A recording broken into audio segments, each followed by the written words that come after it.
मैंने कहा अपना घर मैं गिरवी कर देता हूँ बैंक को। तो मेरी पत्नी ने ऑब्जेक्ट किया, तुमने ऑफिस मॉर्गेज कर दी, मैंने तुम्हें नहीं रोका, लेकिन अब मैं घर नहीं तुम्हें मॉर्गेज करने दूंगी। अब अगर वो पैसे नहीं मिलेंगे तो फिल्म नहीं बनेगी, फिल्म रुक जाएगी बीच में। तो मैंने गुरु से अरदास की, प्रार्थना की, और प्रार्थना करके मैं यहाँ से निकला। ईश्वर ने मेरी फरियाद, मेरी प्रार्थना मंजूर कर ली। तो उन्होंने मेरे ऊपर बड़े इल्जामात लगा के, बड़े यहाँ कंट्रोवर्सी अखबारों में हुई थी। तो हम बचाया ईश्वर ने क्या, गुरु ने क्या बचाया? अरदास। गुरु ने ही वो डिलीट नहीं होने दिया, ऑफलाइन नहीं होने दिया। ईश्वर की बातें बता रहा हूँ कि कैसे मेरे साथ में मालिक ने मुझे गाइड किया, मेरे साथ खड़े रहे। मैं शर्मिंदा हूँ कि माँ बाप से एयर टिकट के लिए भी प्रार्थना करने लग गया हूँ।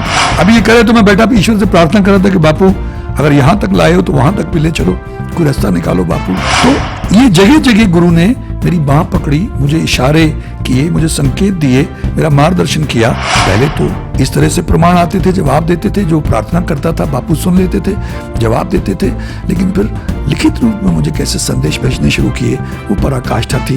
मंगल ढिल्लोन चैनल, एक ऐसा चैनल जो आपका जीवन बदल सकता है, जैसे अब तक बहुतों का जीवन बदल चुका है। मंगल ढिल्लोन चैनल।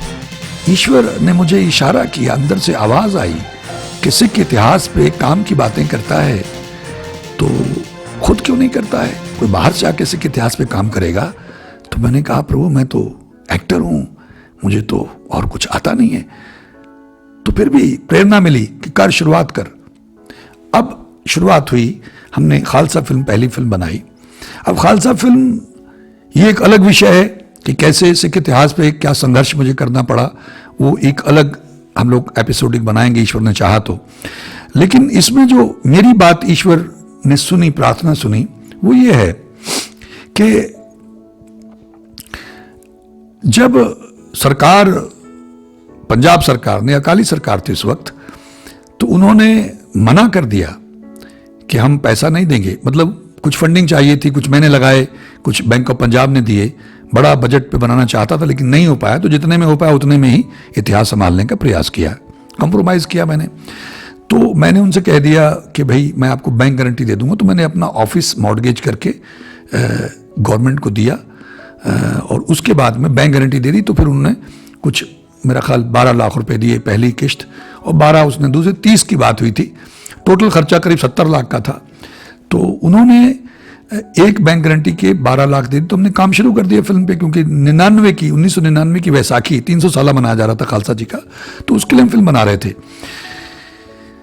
अब जब दूसरी किस्त चाहिए थी तो उन्होंने कहा कि आप हमको बैंक गारंटी दें।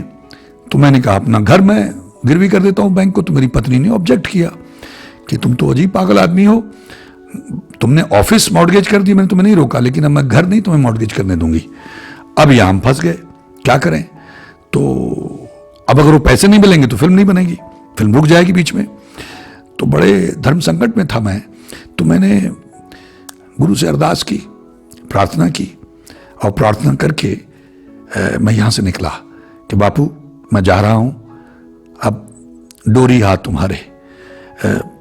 आपको मालूम है स्थिति क्या है, और फिर भी जब नहीं हो पा रहा, मेरे पास और कोई साधन नहीं है, तो अब आप ही मेरी मदद करना।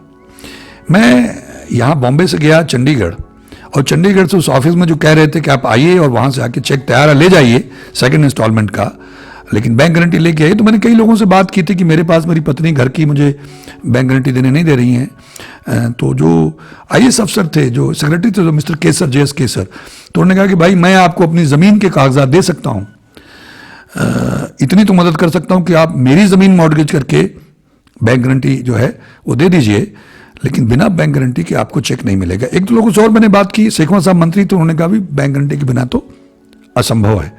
खैर, तो मैं पहुंचा वहाँ, उनके ऑफिस गया 17 सेक्टर में, ऊपर दूसरी या तीसरी मंजिल पे उनका ऑफिस था। वहाँ गया तो मैंने जाके उनसे आ गए आप? मैंने कहा जी मैं आ गया, बैठिए। तो ले आए चेक, उन्होंने चेक दिया और रसीद मुझसे ली, और रसीद लेने के बाद मैं बैठा रहा कि मुझसे बैंक गारंटी मांगेंगे। तो ये प्रार्थना ही करता मैं ईश्वर से गया था। तो आप हैरान होंगे कि कुछ देर के बाद मैंने उनसे पूछा कि हाँ जी मैं जा सकता हूँ? तो कहना हाँ बिल्कुल जा सकते हैं। मैंने कहा धन्यवाद। तो मैं नीचे उतरते ही पत्नी को फ़ोन करके बताया कि मुझे चेक मिल गया, ईश्वर ने मेरी फरियाद, मेरी प्रार्थना मंजूर कर ली।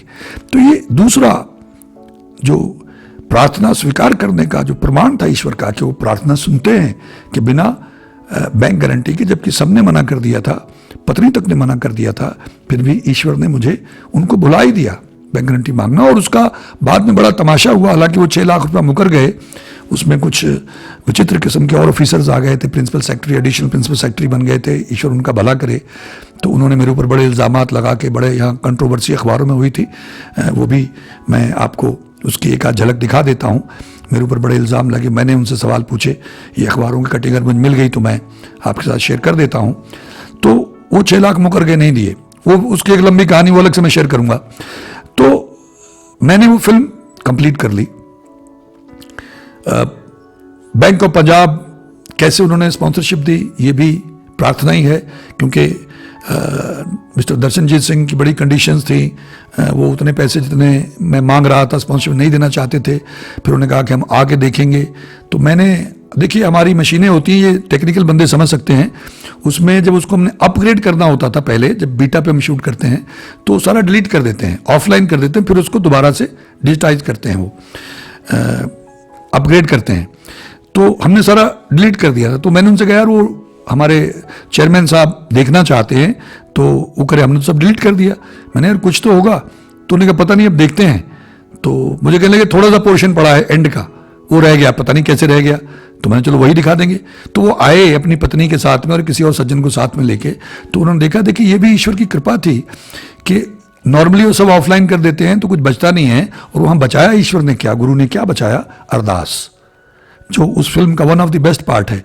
तो जैसे ही उसने अरदास, मैंने कहा यही बची है, बाकी सारा डिलीट हो गया, उसको अपग्रेड करेंगे तब आप देख सकते हैं, पूरी फिल्म देख लेना। तो ना दिखाओ। तो स्टूडियो में बैठे, राज तरू स्टूडियो था बॉम्बे में, वहाँ बैठ के नीचे बेसमेंट में उनको दिखाने लग गए। और जैसे वो अरदास खत्म हुई तो उसकी आंखों में पानी था और रो रहे थे। और उसने कहा कि भाई आप जो मांग रहे हैं वो कम है, और मैं इन लोगों को साथ में लाया था। अब तो सच बताऊंगा कि अगर फिल्म उसकी अच्छी हुई तो मैं तो कहूँगा कि आप लोग बताइए, इनको साथ में लाऊं, तो आप लोग क्रिटिसाइज करना कि नहीं भाई वो बात में दम नहीं है, इतनी बात नहीं बनी है। तो जब उनसे पूछा तो उन्होंने लगा इसमें पूछने वाली बात है क्या, इससे बेहतर और क्या हो सकता है, गजब है, कमाल है। वो भी बोलने लग गए। तो उन्होंने कहा आप ऑफिस में आ जाइएगा, और जो आप कह रहे थे, आप जीते मैं हारा। तो यहाँ भी मुझे ऐसा लगा कि गुरु ने ही वो डिलीट नहीं होने दिया, ऑफलाइन नहीं होने दिया, और गुरु ने ही वही पोर्शन रख के उसको दिखाया, और उससे स्पॉन्सरशिप मिली, तब वो फिल्म मुकम्मल हुई। करीब 68 लाख उस पर खर्च हुआ था। उसमें कुछ मैंने खर्च किया और कुछ बैंक ने दिया, और ये करीब 24 लाख सरकार ने दिया था, पंजाब सरकार ने, जिसमें 6 लाख अभी तक बाकी है। लेकिन ये ईश्वर ने प्रमाण दिए मुझे। अब इसमें जब वो फिल्म जो बन गई थी उसको दिखाना 99 की बैसाखी पे, खालसा फिल्म, तो हम लोगों को जैसे देखिए दिन रात करके हमने उसको एडिट किया था। बहुत बड़ा प्रोजेक्ट था, बहुत एलेबोरेट था, साधन कम थे। तो ये देखिए कि हम रात भर दिन रात करके हमने एडिट किया उसको। ईश्वर की बातें बता रहा हूँ कि कैसे मेरे साथ में मालिक ने मुझे गाइड किया, मेरे साथ खड़े रहे। तो सुबह क्या मतलब समझ लीजिए 2-2:30 बजे रात को उसका पहला प्रिंट, अगर कह लीजिए पहली टेप, उसका बीटा मास्टर हमारे हाथ में आया। एक उन्होंने कॉपी बना दी, और उसको लेके सीधे वहाँ से हम एयरपोर्ट के लिए निकले। तैयारी हमने कर रखी थी, क्योंकि दूसरे दिन हमने वो शाम को दिखानी थी। तो दूसरे या तीसरा ऐसा कुछ था। तो मैं एयरपोर्ट पहुंचा, और एयरपोर्ट पे हमको इंडियन लाइंस की कोई टिकट नहीं मिली डोमेस्टिक में। तो फिर वहाँ से हम इंटरनेशनल एयरपोर्ट पे गए। एयर इंडिया से उनकी रात की फ्लाइट्स होती थी। तो वहाँ हमने तमाम काउंटर्स पे तमाम लोगों से रिक्वेस्ट की, लेकिन उन्होंने कहा कोई आपके लिए सीट नहीं है, क्योंकि वहाँ से दिल्ली की लेनी थी, और दिल्ली से हमने शताब्दी लेके पहुँचना था चंडीगढ़ उन दिनों, या टैक्सी लेके पहुँचते थे। तो सबने मना कर दिया। तो हम निराश होके कि अब तो भाई इतने महीने, इतनी दिन रात मेहनत करके इस फिल्म को तैयार किया था। तो मैंने ऐसे गाड़ी में बैठे बैठे वापस लौट रहे थे हम, तो एक चकाला नाम की जगह है, वहाँ से बातें एयरपोर्ट से, तो वहाँ तक पहुँचे। तो मैं ऐसे ही ईश्वर से प्रार्थना करने लग गया कि बापू आपकी मर्जी है, वैसे तो आपकी मर्जी है, लेकिन दिन रात करके हम लोगों ने बड़ी श्रद्धा से बनाई थी कि 99 की वैसाखी पे हम इसको दिखाएं जाके, संगत देख के जाए। और अब तो वो मकसद फेल हो गया, क्योंकि हम तो वहाँ पहुँच नहीं पाएंगे, और सरकार पता नहीं हमारे ऊपर क्या इल्ज़ाम लगाएगी कि तुम लोग मौके पे नहीं बना के दे सके। तो प्रभु कृपा करो, दया करो, आपके लिए तो बहुत छोटी सी बात है ये। मैं शर्मिंदा हूँ कि माँ बाप से एयर टिकट के लिए भी प्रार्थना करने लग गया हूँ। तो आप शायद यकीन ना माने, मेरे मन में से विचार आया, ये फुरना आता है आपको, थॉट आता है कि एक बार और ट्राई कर। तो मैंने उनसे कहा कि भाई गाड़ी मोड़ो, यू टर्न लो। तो वो कहले क्या हुआ? तो मैंने कहा नहीं 1 मिनट फिर ट्राई करते हैं। तो वो एक दूसरे को देखने लगे, मेरी टीम थी, असिस्टेंट्स वगैरह थे मेरे। तो मुझे मालूम था कि उनको लगा ये बौरा गया आदमी, कि अभी तो 2 घंटे यानी करीब उस वक्त 3:30-4 बज रहे थे कि इतनी देर धक्के खा के आए हैं तो कुछ मिला नहीं है। अब ये फिर कह रहा चलो तुम, चलो मोड़ो भाई मोड़ो। तो ड्राइवर ने गाड़ी मोड़ ली। हम लोग पहुंचे वापस। तो जैसे ही जहाँ से एंटर करते हैं वहाँ एक आदमी खड़ा होता, आज तक मुझे उसका नाम याद है, मिस्टर कैलाश उनका नाम था। तो जैसे मैं पहुंचा तो कह रहा hello mister Dhillon, how are you, I am seeing you after long time. तो मैंने अच्छा, क्योंकि मेरे सीरियल वगैरह फिल्म उन्होंने देखी थी तो एडमायरर थे, तो मैंने थैंक यू वेरी मच। तो कहाँ जा रहे हैं आप? मैंने यार जाना हमको दिल्ली था लेकिन हमको टिकट चाहिए थी। तो कहने लगा आइए मेरे साथ में। वो मुझे ले गए काउंटर पे। तो काउंटर पे जो लड़की थी उसने मना कर दिया कि अभी तो ये गए हैं थोड़ी देर पहले, हमने इनको मना किया है ही नहीं, अवेलेबल ही नहीं है कोई। तो उस आदमी ने कहा ठहरिए आप। फिर उसने जाके किससे बात की, उससे बात करने के बाद में फिर वो वापस आया और फिर मुझसे कहने लगा कि आपको कितनी टिकट चाहिए। मैं बड़ा हैरान हुआ। तो मैंने डरते डरते कहा 2 टिकट चाहिए। तो उसने ठीक है आइए मेरे साथ। उसने मुझे 2 टिकट दिलवा दिए। ये मुझे गुरु का जवाब था कि मैंने अरदास की जबकि सबने मना कर दिया और फिर कहा लौट चल एक बार और ट्राई कर। मुझे टिकट मिल गई। मैं और मेरा असिस्टेंट हमने गाड़ी भेज दी और उन्होंने फ्लाई किया। अब वहाँ से हम टैक्सी लेके पहुँच गए चंडीगढ़। चंडीगढ़ में नहाए धोए जाके होटल में, और वहाँ से हमने जाना था अनंतपुर साहिब। उसी दिन दिखाना था हमने। तो अब आप सोच नहीं सकते हैं कि चंडीगढ़ से लेके अनंतपुर साहिब तक सब चक्का जाम था, क्योंकि एब्सोल्युटली लंगर लगे हुए थे। पूरा जो सिख कौम है वो जोश में उत्साह में सड़कों पे थी, ट्रालियां, ट्रैक्टर, बसें, कारें, मतलब लोग ही लोग थे। तो चलना मुश्किल था। तो हमको लगा कि इस तरह से तो हम, मेरा ख्याल है शाम तक शायद या दूसरे दिन पहुंचेंगे। तो वहाँ से करते करते हम खरड़ निकल आए। खरड़ से आगे जब जा रहे थे तो मैंने ड्राइवर से कहा कि भाई ऐसा करो जगह बनाओ, पता करें शायद कोई और जगह हो अनंतपुर साहब जाने के लिए, कोई और रास्ता हो, कहीं से जाएं, ऐसे तो पहुंच नहीं पाएंगे। तो उसने ऐसे गाड़ी, क्योंकि जगह बिल्कुल नहीं थी, बम्पर टू बम्पर था, तो आगे पीछे कर करके थोड़ी सी जगह ऐसे टेढ़ी कर ली गाड़ी। अब ये करे तो मैं बैठा ईश्वर से प्रार्थना कर रहा था कि बापू अगर यहाँ तक लाए हो तो वहाँ तक भी ले चलो, कोई रास्ता निकालो बापू, वरना तो मकसद फेल हो जाएगा। वो हमारे पे इल्ज़ाम ना लगा दें। आपको तो मालूम है कि हमने कैसे बनाई है, कितनी श्रद्धा से बनाई है। ऐसे मैं मन में बैठा प्रार्थना कर रहा था, वो गाड़ी आगे पीछे कर रहा था। तो जैसे उसने पोजीशन ले ली मुड़ने की, एक पायलट वाली गाड़ी ऐसे निकली और अंदर से मुझे आवाज़ आई इसके पीछे लगा। तो मैंने ड्राइवर से इसके पीछे लगा ले, तो उसने उसके पीछे लगा ली। आप हैरान होंगे कि हम लोग वहाँ से लगभग 1-1.25 घंटे में अनंतपुर साहब पहुँच गए। 1.5 घंटा लगा होगा। और अगर हमारे बीच में कोई दूसरी गाड़ी आ जाती थी तो वो जो सिक्योरिटी वाले बैठे हुए थे, पायलट वाले, एक गाड़ी आगे थी एक पीछे थी, तो वो गन के साथ उनको इशारा करते थे साइड में करने के लिए। लेकिन हमको उन्होंने नहीं कहा कि आप साइड में करो, अपनी गाड़ी क्यों पीछे लगा रहे हो। हम जैसे जो मुख्य पंडाल था, मेन पंडाल था, जहाँ पे ये सत्संग होना था और गुरु साहब का प्रकाश था और संगत थी जहाँ पे हमने ये फिल्म दिखानी थी, वहाँ पर ला के उसने छोड़ दिया और वो स्टेशन की तरफ मुड़ गया। आज तक मुझे याद है। और हम लोग देख रहे हैं तो वहाँ मेन पंडाल है। वहाँ से आगे गए, ईश्वर का धन्यवाद किया, गुरु का धन्यवाद किया। फिर वहाँ उस फिल्म को दिखाने में बहुत बड़ा संघर्ष करना पड़ा, क्योंकि बहुत सारे जथेदार मान नहीं रहे थे। वो कह रहे थे कि जहाँ गुरु साहब का प्रकाश है वहाँ हम फिल्म दिखाएंगे। तो मैंने उनसे बहुत बहस की कि भाई फिल्म थोड़ी है, फिल्म तो इसको ये माध्यम है तो ये इतिहास। आज तक आप लोगों ने इतिहास सुनाया है, आज हम इतिहास दिखाएंगे, लोग देख के जाएंगे कि अनंतपुर साहब में क्या क्या हुआ। गुरु साहब को 14 जंगें लड़नी पड़ी। खैर सब लोगों ने मना कर दिया। मंत्री लोग भी हाथ खड़े कर गए, कैप्टन कमलजीत सिंह, शिवराज सिंह सेखवा, कि भाई ये कौम का मामला है, धार्मिक मामला है, मर्यादा का मामला है, तो हम इसमें नहीं पड़ेंगे। तो मैंने फिर अरदास की, गुरु से प्रार्थना की। तो गुरु ने कृपा की, कुछ मुझे विचार दिए कि ये जो प्रोफेसर मंजीत सिंह है तुम इनसे कहो, एक मिस्टर गुलशन थे उनसे बात करो। तो मैंने उनसे कहा, जो मुझे ईश्वर ने सुझाया, कि भाई आप समाप्ति कितने बजे करेंगे। तो उन्होंने कहा कि समाप्ति हम करेंगे 12 बजे। तो मैंने कहा ठीक है 12 बजे अगर आप समाप्ति करें, आप गुरु ग्रंथ साहिब का ही तो आपको है ना कि उनके सामने उन्हीं की तो शोभा है, ये उन्हीं को तो गुरता गद्दी थी गुरु साहब ने। लेकिन अगर आप लोग नहीं मान रहे हैं तो कोई बात नहीं, तो 12 के बाद तो दिखा सकते हैं। तो उन्होंने फिर सब लोगों से मीटिंग की, तो उन्होंने कहा 12 के बाद तो दिखा सकते हैं। तो फिर हम लोगों ने रात को 12 बजे जब गुरु साहब का स्वरूप ले गए वहाँ से सुखासन कर दिया गया, और संगत लगभग मेरा ख्याल 75% सो गई थी और 25% जाग रही थी। तो जैसे ही वो खालसा शब्द आया, फिल्म शुरू हुई, तो तमाम संगत उठ के बैठ गई।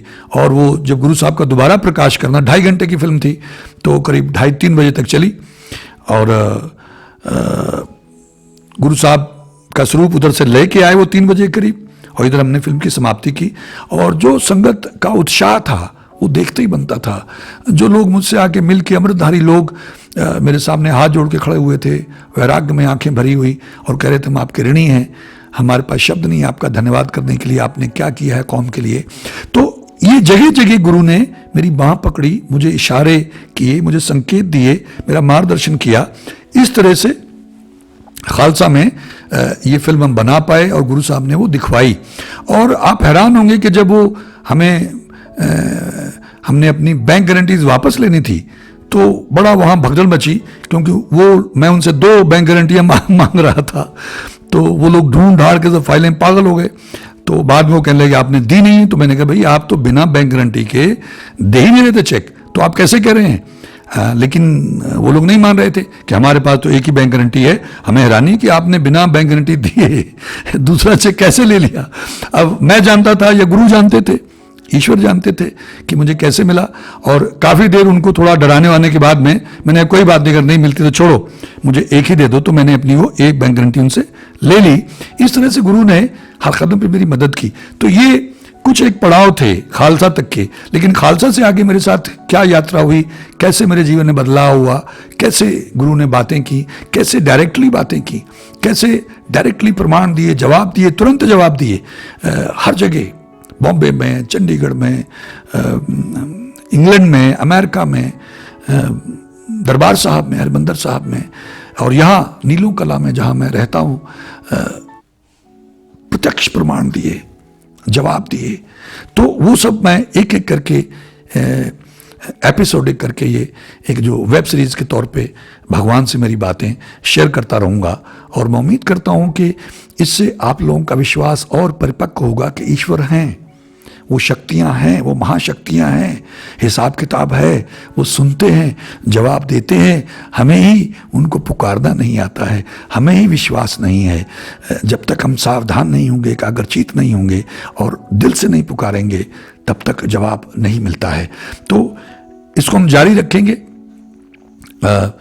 अगले एपिसोड में हम लोग शेयर करेंगे किस तरह से अगली यात्रा मेरी शुरू हुई और कैसे कैसे वो जो गहराई है वो ईश्वर ने आप ही कृपा करके, क्योंकि मेरा पीछे बोया हुआ कुछ अंकुरित हुआ होगा, तो कैसे कैसे वो रास्ते मिलते गए, कैसे कैसे प्रमाण मिलते गए, कैसे कैसे विश्वास और परिपक्व होता गया। और एक दिन ईश्वर ने पहले तो इस तरह से प्रमाण आते थे, जवाब देते थे, जो प्रार्थना करता था बापू सुन लेते थे, जवाब देते थे। लेकिन फिर लिखित रूप में मुझे कैसे संदेश भेजने शुरू किए, वो पराकाष्ठा थी।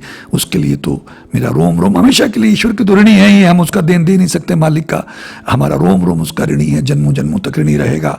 तो मकसद क्या है? मकसद है आपके विश्वास को परिपक्व करना। मैं ये नहीं कहता हूँ कि मैंने ईश्वरत्व को प्राप्त कर लिया, मैं ये नहीं कहता हूँ कि मैं कोई बहुत बड़ा विद्वान या साधक या संत बन गया हूँ या महापुरुष बन गया हूँ। मैं एक अज्ञानी सा मूर्ख सा आदमी हूँ।